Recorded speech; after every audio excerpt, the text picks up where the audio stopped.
I know that it sounds like there should be a difference between one conception and another. You know, well, it was rape. The child exists. Murder doesn't make rape better. In the case of a rape victim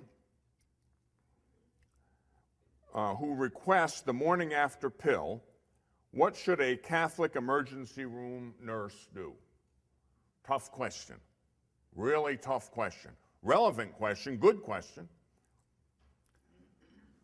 Okay.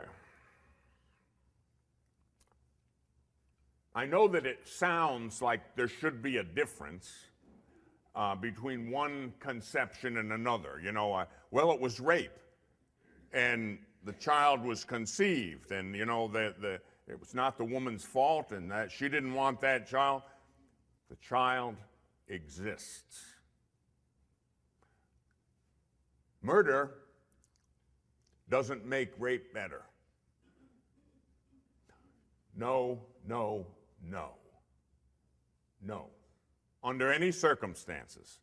The morning after pill is a death pill. It's an abortion.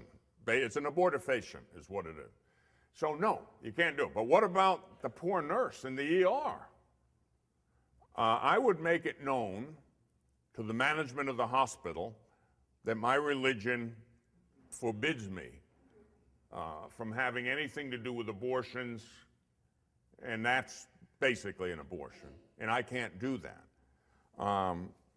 Many professional people, including physicians, are facing very difficult situations, and I sympathize with it. You know, I really do, but I can't tell you that under the circumstances it would be okay because, hey, you could lose your job.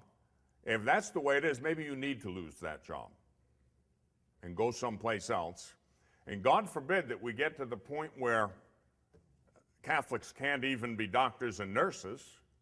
That'd be a heck of a thing to come to that. But they're certainly moving in that direction.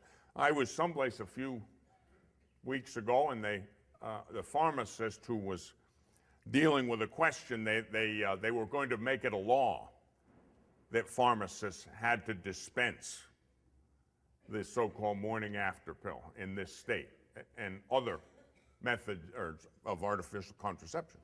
And they wanted, there was a movement to try to leave them alone and let them decide in conscience for themselves what they're going to do. And so there's a fight going on there. This is a very dangerous thing that's going on in society today. There are places in the world, the Netherlands, some of the Scandinavian countries, now Canada, if you speak of certain things in a certain way, you can go to jail for a hate crime.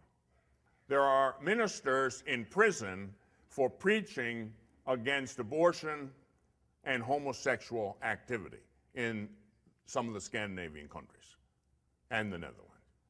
Don't say it can't happen here, because it's right around the corner. Right around the corner. Whose fault is it? It's our fault. It's the weak-kneed, spineless, lackluster Catholics who sit on their butts and allowed the country to degenerate into the situation we have today. It's our fault. It's not their fault. It's our fault for failing to be Catholic.